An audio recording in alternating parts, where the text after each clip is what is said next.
Hey everyone, I hope you all are safe and doing good. So इस video में मैं एक आपको गवर्नमेंट ऑफ इंडिया इंटर्नशिप के बारे में बताऊंगी which is NACO internship. NACO stands for national AIDS control organisation और ये internship ministry of health and family welfare offer करती है आपको और इसमें आपको स्टाइपेंड में मिलेगा which is 8,000 per month. But वो सेकेंडरी पार्ट है. इसमें आपको एक सर्टिफिकेट भी मिलेगी from government of India, right, जो डेफिनेटली आपके रिज्यूमे में वैल्यू ऐड करेगी. अब जो स्टूडेंट्स में भी फ्रॉम कंप्यूटर साइंस से हैं और आईटी से हैं वो सोच रहे होंगे कि मुझे तो एआई में जाना है, मुझे तो टेक फील्ड में जाना है, तो मेरे ये कोई काम की नहीं है हेल्थ वाली इंटर्नशिप, राइट. सो टेक्निकली आप सही हो, यू आर करेक्ट, बट अगर आप इस इंटर्नशिप के लिए जाओगे तो definitely you will get something extra because बहुत सारे स्टूडेंट्स नहीं करते हैं ऐसी इंटर्नशिप, राइट. एंड जब आप रिज्यूमे में ऐसा कुछ ऐड करोगे सो डेफिनेटली रिक्रूटर को और जो हायर कर रहे हैं उनको भी लगेगा कि हाँ you are interested in some other fields also, आपको कुछ और फील्ड्स में काम करने का एक्सपीरियंस भी है, right, rather than just in your core field. So definitely ये आपको फायदा ही करेगी, कोई नुकसान नहीं होगा इसको करने से. सो अगर आपके पास टाइम है, आप इंटरेस्टेड हो इस like health kind of department में भी, तो आप इसके लिए जा सकते हो. और ये इंटर्नशिप बेसिकली नाको ने ये इंटर्नशिप प्रोग्राम चलाया था फॉर यंग स्टूडेंट्स, राइट. उनको लाइक थोड़ा सा समझाने के लिए कि नेशनल जो एड्स कंट्रोल प्रोग्राम जो एक चलाते हैं, उनमें पॉलिसी मेकिंग कैसे होती है, उनकी इम्प्लीमेंटेशन कैसे होती है, राइट. तो थोड़ा सा आपको एक्सपोजर में मिलेगा about regarding the functioning of those national health programmes.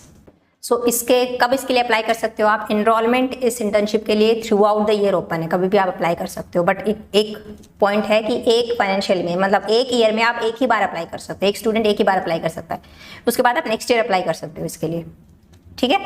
And वो कितने इंटर्न हायर करते हैं, मतलब एक टाइम पे 10 से ज़्यादा इंटर्न वो हायर नहीं करते. ये ऐसा नहीं है कि पूरे एक साल में वो 10 इंटर्न हायर करेंगे, नहीं, एक टाइम पे अभी उनको रिक्वायरमेंट है तो एक टाइम पे वो मैक्सिमम 10 इंटर्न, उससे ज़्यादा हायर नहीं करते हैं. मे बी उसके बाद नेक्स्ट मंथ या उससे नेक्स्ट मंथ उनको रिक्वायरमेंट है तो वो कॉल करते हैं, उनके पास जो एप्लीकेशन आई हुई हैं पास्ट में उन स्टूडेंट्स को वो कॉल करते हैं और हायर कर लेते हैं. सो कौन कौन से स्टूडेंट्स इसके लिए अप्लाई कर सकते हैं? It's open for all. आप अंडर ग्रेजुएट कर रहे हो, ग्रेजुएट कर रहे हो, पोस्ट ग्रेजुएट कर रहे हो, ऑलरेडी आप ग्रेजुएटेड हो, आप PhD हो, आप MPhil कर रहे हो, anyone can apply from any stream. So basically ये जो प्रोग्राम और कोर्सेज हैं जो एलिजिबल हैं to apply for this internship. आपको लिंक डिस्क्रिप्शन में मिल जाएगा, उसको आप डाउनलोड करना, उसमें सारे इंस्ट्रक्शंस लिखी हुई हैं, आप अच्छे से रीड करना और फिर आपको कैसे आपको फिल करना, वो भी मैं प्रोसेस इसका थोड़ा सा डिफरेंट है, वो मैं आपको बताऊंगी. लिंक पे क्लिक करोगे आप, उसको डाउनलोड करोगे, फिर जिसमें जो एप्लीकेशन फॉर्म है उसको आपको अच्छे से फिल करना है, ठीक है. उसमें कुछ 2 से 3 कुछ ऐसे पॉइंट्स हैं जो मैं आपको दिखाती हूँ अभी. देखो ये आपका एप्लीकेशन फॉर्म है, ये सब आपको फिल करना है. अब इसमें एक ये है point area of interest, 1 2 3 area आपको बताने हैं, तो एरिया ऑफ इंटरेस्ट भी उन्होंने दिया हुआ है. ये हैं कुछ डोमेन्स और एरिया अवेलेबल फॉर इंटर्नशिप. इस एरिया में से कोई भी 3 एरियाज आप सेलेक्ट कर सकते हो, research, evaluation, IT, project management और any areas in which you are interested और अकॉर्डिंग टू योर डोमेन.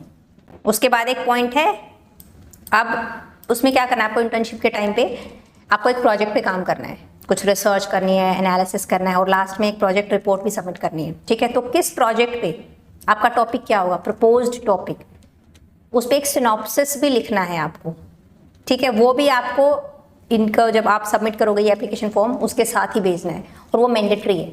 जिसने सिनॉप्सिस नहीं भेजा तो उसका ये जो एप्लीकेशन फॉर्म है वो रिजेक्ट हो जाएगा, ठीक है. अब इसका फॉर्मेट भी है, ये रहा format for submission of synopsis, 1 page.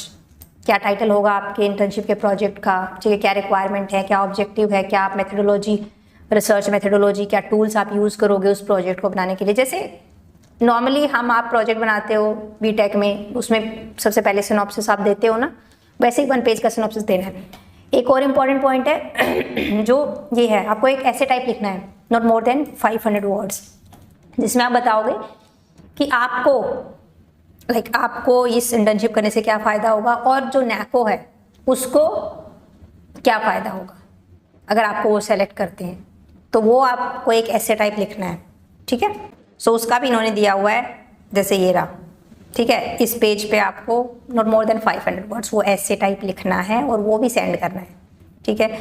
एक आपको ये सेंड करना है certification and recommendation by your institute जहाँ पे आप पढ़ाई कर रहे हो, ओके. ना कैसे आपको ये डॉक्यूमेंट्स कहाँ सेंड करने हैं, क्या क्या डॉक्यूमेंट्स सेंड करने हैं, वो मैं आपको दिखा देती हूँ। देखो, जो एप्लीकेशन फॉर्म है उसको फिल करके, और जो राइटअप है वो 500 वर्ड्स में एक सिनॉप्सिस आपको सेंड करना है। उसके बाद copy of at least 3 documentary proof of identity, 3। So it can be your passport, Aadhaar card, voter card, PAN card, ठीक है। Your CV, introduction letter from the head of institution जहाँ पे आप पढ़ाई कर रहे हो, NOC certificate, self attested certificates जो आप भेजोगे, और other than certificates if you are giving proof of any, like if you are mentioning any accomplishment, like I have done this thing also, like I have qualified GATE also, UGC NET also, and I got this like this award or this any other accomplishment if you are mentioning there, so उसके आपको proof भेजने हैं, self attested proof of certificate, ठीक है। So ये सारी चीजें आपको रजिस्टर्ड पोस्ट के थ्रू या स्पीड पोस्ट के थ्रू हेडक्वार्टर ऑफ नाको भेजनी है। एड्रेस यहाँ पे मेंशन है, इस एड्रेस पे। अगर आपको मेल भी करना है, मेल भी कर सकते हो, मतलब आई वुड रिकमेंड कि आप पोस्ट के थ्रू भी भेज दो और एक मेल भी कर दो इस ईमेल एड्रेस पे। और अगर आपको कोई क्वेरी है तो इस एड्रेस पे आप पूछ सकते हो।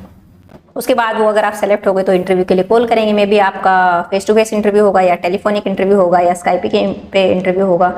उसके बाद अब सेलेक्ट हो गए तो ठीक है, आपको ऑफिस जाना पड़ेगा। It's not online, it's offline. आपको दिल्ली जाना पड़ेगा उनके ऑफिस काम करने के लिए, इंटर्नशिप के लिए।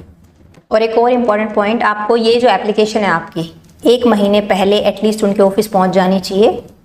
मतलब 1 महीने पहले मीन्स आपका इंटेंडेड मंथ ऑफ इंटर्नशिप जो भी है उससे 1 महीने पहले इनके रजिस्टर्ड ऑफिस में पहुंच जानी चाहिए। बिकॉज इनको 4 वीक्स लगते हैं स्टूडेंट्स को लाइक सेलेक्ट करने में, कॉल करने में एंड ऑल, ठीक है। सो अगर आपको इंटर्नशिप लाइक सितंबर में करनी है तो एटलीस्ट आपको जुलाई में या लाइक 1 अगस्त को आपकी वो जो है एप्लीकेशंस उनके ऑफिस में पहुंच जानी चाहिए, उनके हेडक्वार्टर्स में, पोस्ट के थ्रू या ईमेल के थ्रू, जैसे भी आपको भेजना है।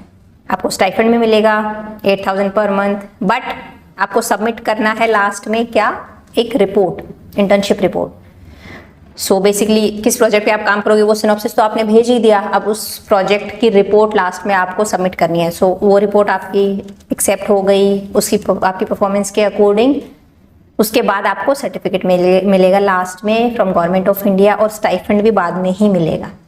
सो रिपोर्ट बनाने के लिए टिप देती हूँ मैं कि आप क्या करो, डे 1 से ही आप जैसे एक वर्ड में लिखना शुरू कर दो। डे 1 आज आपने क्या क्या किया, डे 2 आज आपने क्या क्या किया वहाँ पे इंटर्नशिप पे, डे 3, डे 4, ठीक है। सो अगर आपके पास हर डे का डेटा होगा तो एट लास्ट में आपको प्रोजेक्ट की रिपोर्ट बनाने के लिए ईजी रहेगा, ठीक है।